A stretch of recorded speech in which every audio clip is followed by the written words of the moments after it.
Welcome to the Saul's Newsstand News Review for September 6, 2019. An article from the New York Post reports, Kamala Harris and Trump campaign spar over plastic straws.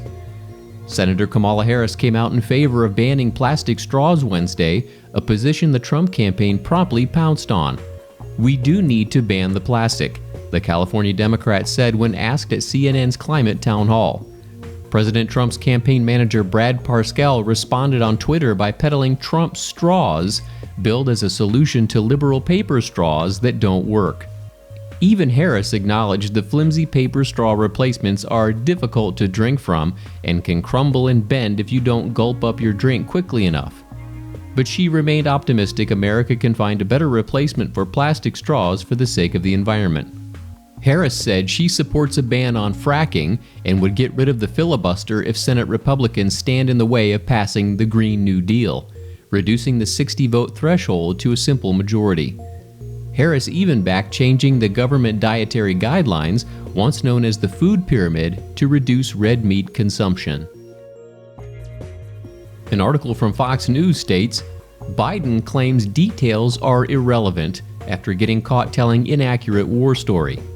Former Vice President Joe Biden is downplaying the inaccuracies he has repeatedly told in a story about an American military service member during the war in Afghanistan, saying that the details are irrelevant after being called out by a newspaper last week. While speaking to crowds in the past few weeks, Biden has told a story about a Navy captain in Afghanistan. According to Biden, that captain rappelled down a ravine under enemy fire to recover a fallen soldier's body and later refused a Silver Star from Biden, telling him, "Do not pin it on me, sir. Please, sir, do not do that. He died. He died." But according to a Washington Post piece last week, the story as told by Biden never happened. The Democratic presidential candidate, the paper determined, seemed to have combined elements of various stories into one. The Washington Post interviewed U.S. troops, commanders, and Biden campaign officials in determining what events may have inspired the story. Regarding the false account, Biden said, "That has nothing to do with judgment of whether or not you send troops to war, the judgment of whether you bring someone home, the judgment of whether you decide on healthcare policy. The details are irrelevant in terms of decision-making." And finally, the Epoch Times reports, Trump administration announces nearly $2 billion in new funding to combat opioid crisis. The Trump administration is awarding nearly $2 billion in new funding to states and local governments to help fight the opioid crisis. Health and Human Services Secretary Alexander Azar says the grants come from money that President Donald Trump secured from Congress last year. President Trump says nothing is more important than defeating the opioid and addiction crisis.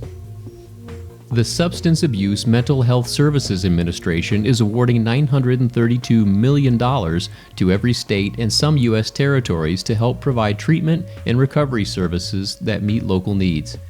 Separately, the Centers for Disease Control and Prevention is getting $900 million under a new 3-year program to help state and local governments better track overdose data. 47 states and the District of Columbia are among the jurisdictions sharing $301 million in the first year. Just a few weeks ago, the White House released a series of private sector advisories aimed to help businesses protect themselves and their supply chains from inadvertent trafficking of fentanyl and synthetic opioids. Prescription opioid pain treatments and drugs like heroin and the more potent fentanyl were responsible for 47,600 U.S. deaths in 2017, according to the government, with only a small decline last year. And that concludes your Saul's Newsstand News Review for September 6, 2019. For more political news faster, visit saulsnews.com.